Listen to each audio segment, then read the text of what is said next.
오늘 제60차 국민의당 최고위원회의를 시작하도록 하겠습니다. 먼저 안철수 당대표님의 개회 선언을 읽겠습니다. 60차 최고위원회의 시작합니다. 이어서 안철수 당대표님의 모두 발언입니다. 이번 금요일 드디어 평창올림픽이 개막됩니다. 전 세계가 주목하는 겨울올림픽이 깔끔하게 성공하도록 온 국민이 힘을 모아야 할 때고 국민의당 역시 온 마음 모아 성원하겠습니다. 우리 국민은 지난 10년 전력을 다해 준비해온 겨울올림픽이 성공적으로 개최돼 대한민국의 가치를 다시 한번 세계에 떨치기를 기대하고 있습니다.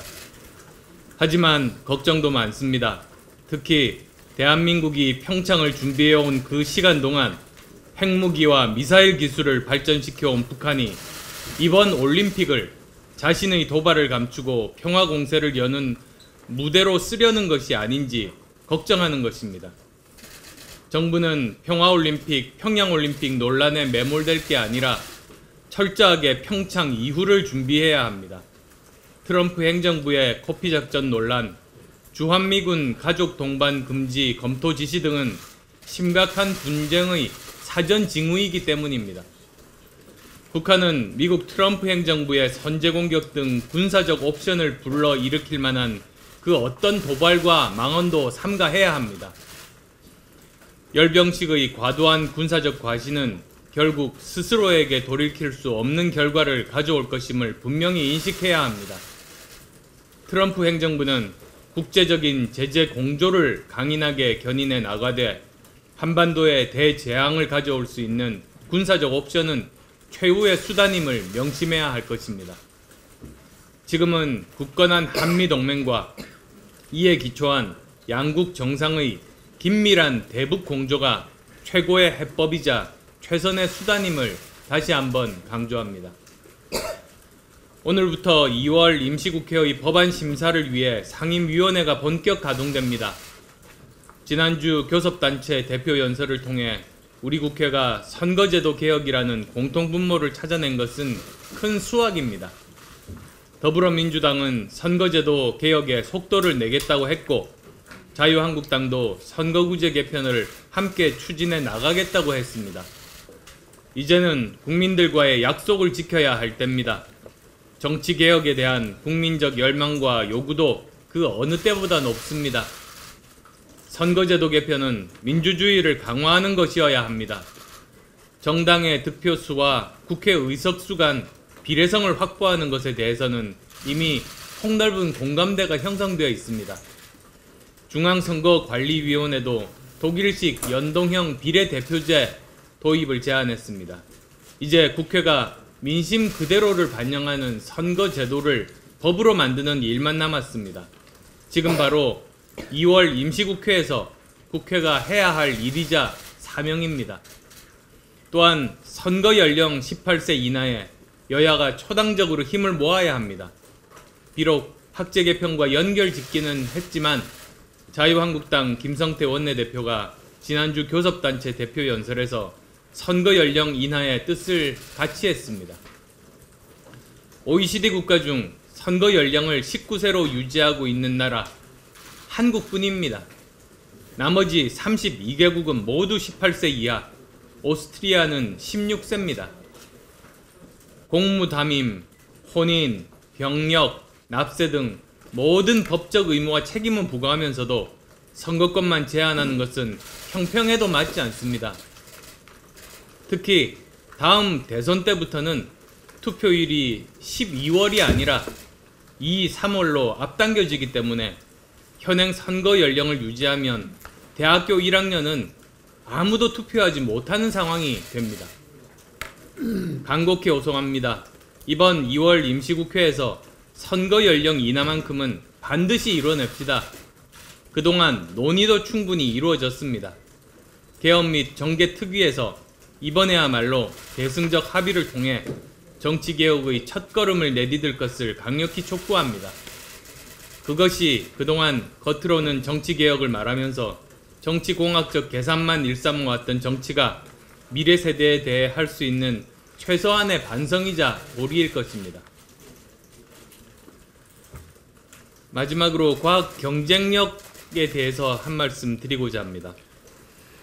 과학기술정보통신부가 지난 1일 2017년 과학기술 혁신 역량평가 결과를 과장해 발표했다는 보도가 있었습니다. 창업활동지수가 2016년 14위에서 23위로 크게 추락하고 기업 간 기술협력이나 하이테크 산업의 제조업 수출액 비중 등 핵심적인 지수와 주요 순위가 과거에 비해서 추락했지만 전반적으로 개선됐다고 발표한 것입니다. 도대체 평가를 하는 이유가 뭡니까? 과거와 비교해 우리 과학기술의 현주소를 냉철하게 점검하고 제도적인 개선을 통해 대한민국의 경쟁력을 키워나가기 위한 것입니다. 그런데도 정권 홍보에만 매몰된 문재인 정부는 취약한 것은 그저 숨기기에 급급만 하니 개탄할 따름입니다.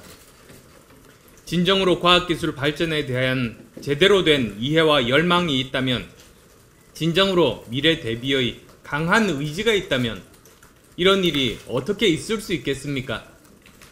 정부는 과학기술의 성적표를 제대로 직시해야 합니다.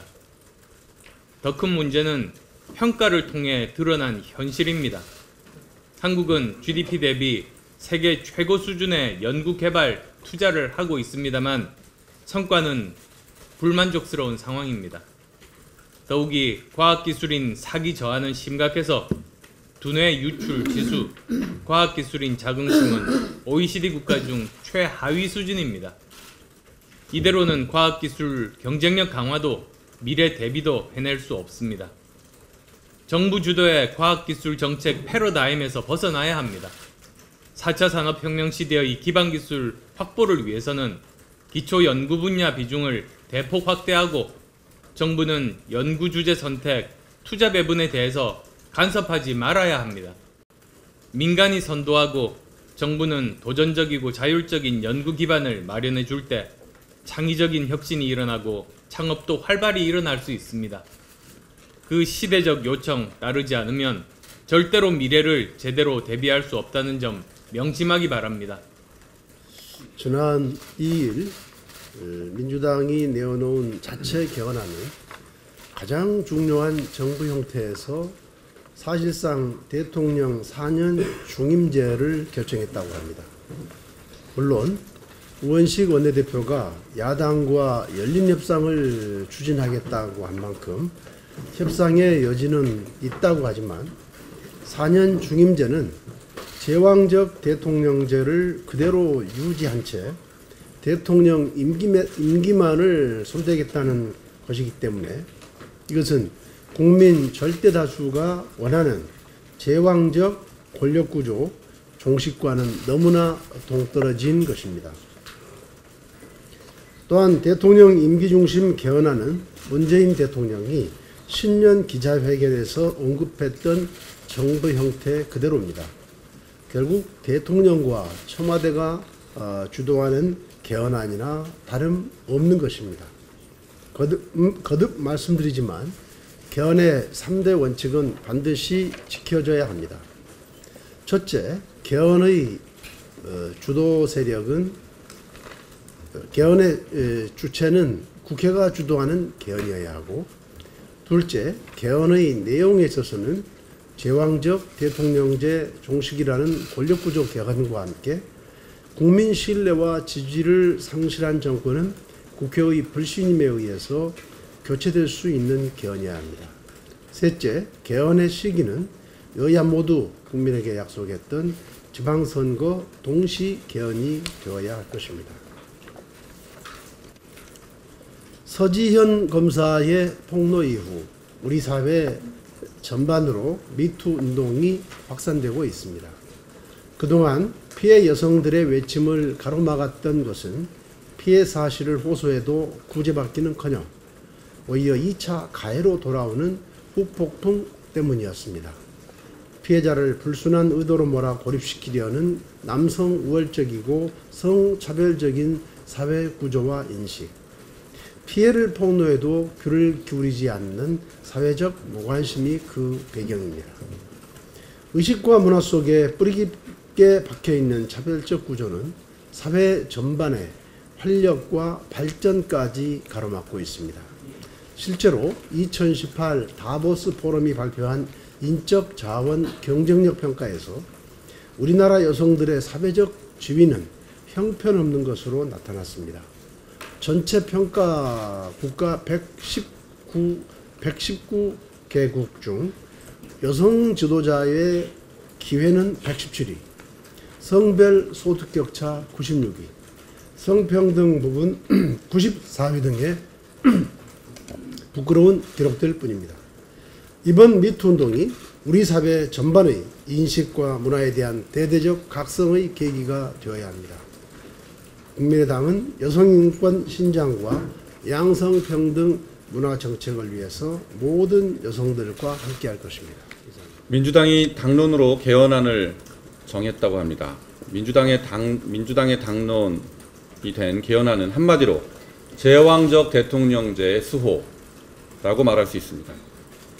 한국 대통령에게는 미국 대통령도 갖지 못한 법률안 제출권이 있고, 그리고 검찰, 경찰, 국세청, 국정원, 감사원 등 5대 사정기관의 수장을 임명할 수 있는 권한이 있고,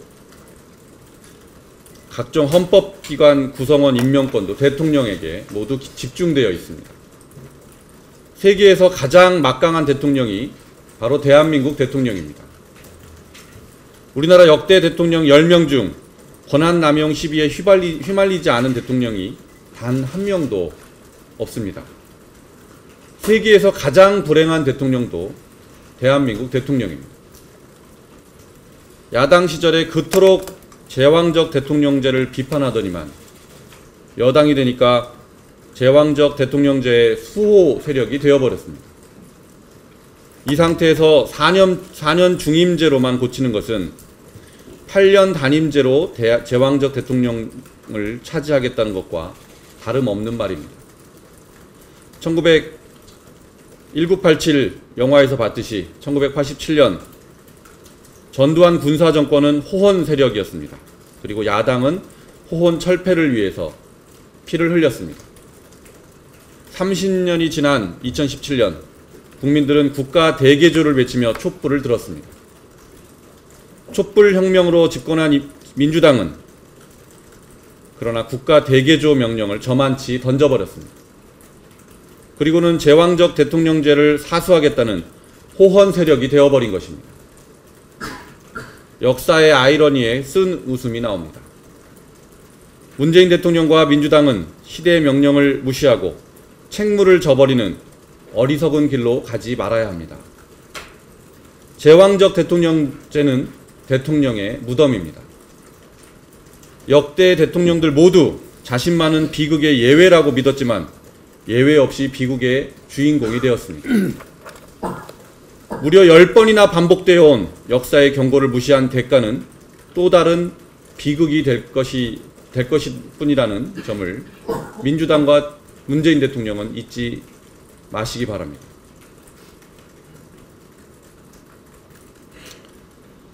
우리 통합신당의 이름이 미래당으로 결정되었습니다. 미래당이 빵집 이름 같다는 평도 있습니다. 우리는 희망의 빵을 만드는 빵집이 될 것입니다.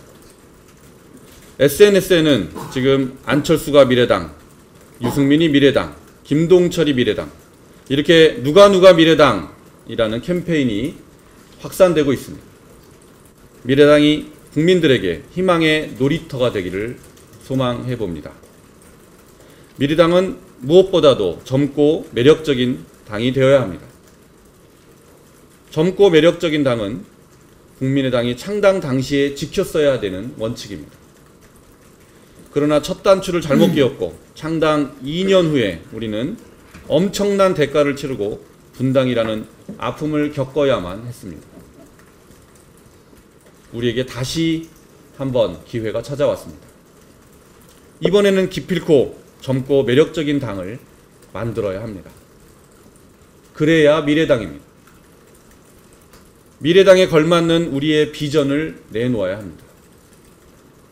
그리고 미래당에 걸맞는 지도부도 국민들 앞에 보여드려야 합니다. 이것이 우리에게 마지막 기회입니다. 이름은 미래당인데 내용은 미래업당, 이렇게 되지 않도록 할 책임이 우리 모두에게 있습니다. 대표님께서 말씀하셨듯이 평창올림픽이 눈앞에 다가왔습니다. 온 국민이 힘을 합쳐서 성공적인 올림픽을 치러야 되고, 또 한편으로는 대표 선수들께서는 우리 민족의 우수성을 유감없이 발휘해서 세계 만방이 떨쳐주기를 기대하면서 한 말씀 드리겠습니다. 대북 정책의 3대 원칙이라면 북한의 평화 공세는 철저히 계산된 것이라고 할 수 있고, 두 번째는 우리 민족끼리라는 말 속에 치명적 독소를 품고 있습니다. 세 번째는 지금 현재 통일보다 중요한 것은 평화이며 민족보다 앞서는 건 국가가 아닌가. 이 세 가지 의미를 잊고 대북 정책을 하거나 대유 정책을 한다면 큰 오류를 돌이킬 수 없는 오류를 범할 것입니다. 이런 관점에서 볼 때 현재 안보가 평화올림픽을 앞두고도 국민들이 왠지 찜찜하고 불안합니다. 왜 이런 문제가 생겼을까요? 펜스 부통령은 오시면서 인내의 시대가 지났다는 그런 메시지를 전달해 오신답니다. 또 아베 총리는 유사시 한반도에서 일본이 어떻게 철수할 것이냐 하는 것을 협의한다. 또 거기에 덧붙여서 한미훈련을 일본 아베 총리가 요청하러 온답니다. 올림픽 후에 훈련을 재개하라고. 이런 상황에서 평창올림픽이 이제 개막을 앞두고 있는 그 전후에서 다자간 정상회교 자리가 연일 계속될 예정입니다. 한반도 안보 상황이 긴박하게 돌아가는데 문재인 정부 출범 우리나라에서 처음 열리는 정상급 다자외교 무대인 만큼 그 의미는 그 어느 때보다도 크다 할 수 있습니다. 특히 올림픽 개막 전날이자 북한이 열병식을 강행하는 8일에 펜스 미국 부통령과의 만찬이 예정되어 있습니다. 펜스 미국 부통령은 전략적 인내의 시대는 끝났다는 메시지를 전달하겠다고 방한 취지를 밝히면서 북한의 단호한 입장을 전할 것임을 분명히 하였습니다. 과연 이 북한에만 인내 시대가 끝났다고 전하는 것인지, 어쩌면 대한민국한테도 그런 인내 시간이 끝났다는 의미가 있지 않나 하는 우려가 생깁니다. 이는 북한의 술책에 속지 않을 것이라는 맥메스터 국가안보보좌관의 말과 25년간 속아왔다, 북한에게 더 이상 양보는 없다는 트럼프 대통령의 메시지와 같이 미 행정부 일관된 기조입니다. 또한 지난 2일 트럼프 미국 대통령을 청와대도 한번 초청한 적이 없는 탈북자 9명을 만나며 북한의 인권 상황을 국정연설의 주제로 삼기도 하였습니다. 95년 보스니아, 99년 코소보에 대해 인도주의적 위기를 이유로 군사행동을 취한 국제사회의 사례에 비춰보면 미국이 본격적으로 북한을 공격하기 위한 명분을 쌓고 있는 것은 아닌지 매우 우려스러운 상황입니다. 그런 가운데 청와대는 지난 주말 한미 정상 간 통화 결과를 발표하면서 북한의 인권 문제를 전혀 고려조차 하지 않았습니다. 평창에 참여하는 북한 눈치를 보며 북한 인권 문제와 탈북자 문제는 사실상 금기어가 되어버렸습니다. 이와 같이 계속되는 한미 간의 미묘한 기류 차이는 매우 걱정스러움을 금할 수가 없습니다. 국제사회의 엇박자 행보로는 평창 이후 우리에게 어떤 기회도 오지 않을 것입니다. 북핵 문제는 분명 미국과 국제사회의 공조 없이는 해결될 수 없을 것입니다. 평창 이후 어떤 상황이 벌어져도 놀랍지 않을 일촉즉발의 위기 상황입니다. 이제 중요한 것은 우리의 입장과 전략입니다. 그동안 문재인 정부의 외교 참사에 대해 저자세 친북위교, 엇박자 대매외교, 비굴한 친중위교라며 비판해온 국민들께 어떤 모습을 보여줘야 할지, 어떻게 반해야 할지 깊이 고민해야 할 것입니다. 오직 국가안보와 국민의 안전만을 우선한다면 답은 자명합니다. 우리 정부는 북한의 태도 변화가 그동안 미국과 국제사회의 압박 노력이 가져온 결과라는 것을 분명히 인식하고 이번 평창 다자간 외교 무대에서 비핵화에 대한 우리의 단호한 의견을 전달하여 북한의 비핵화를 통한 궁극적인 한반도 평화라는 목표를 반드시 달성할 것을 촉구합니다. 이상입니다. 대표님, 원내대표님, 또 최고위원님께서 헌법 개정 문제에 대해서 쭉 말씀을 해주셨는데요. 제가 국회 헌법 개정 및 정치개혁 특위 간사를 맡고 있고 또 정치개혁 특위의 소위원장을 맡고 있기 때문에 보고 겸 또 입장을 좀 말씀드리고자 합니다. 먼저 정치개혁 특위에 관해서 좀 말씀을 드리겠습니다. 이번에 광역의회 정수와 선거구를 국회에서 정하도록 되어 있고 3월 2일 날이 후보 등록 시점입니다. 따라서 정상적인 선거운동이 가능하게 하려면 그동안 여야 간 합의로 가능하면 2월 7일 본회의에서 이 부분을 통과시키자 이렇게 잠정적인 합의를 본 바가 있습니다. 그동안 소위를 열고 간사 간 수차례 논의를 거쳤습니다마는 양당 입장차가 좁혀지지 않고 있습니다.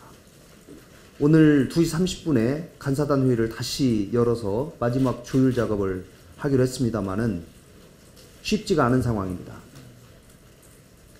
저희 국민의당은 광역 단위의 연동형 비례대표제를 도입하되 그 실시 시기를 4년 후로 해줄 것이라는 중재안을 냈습니다.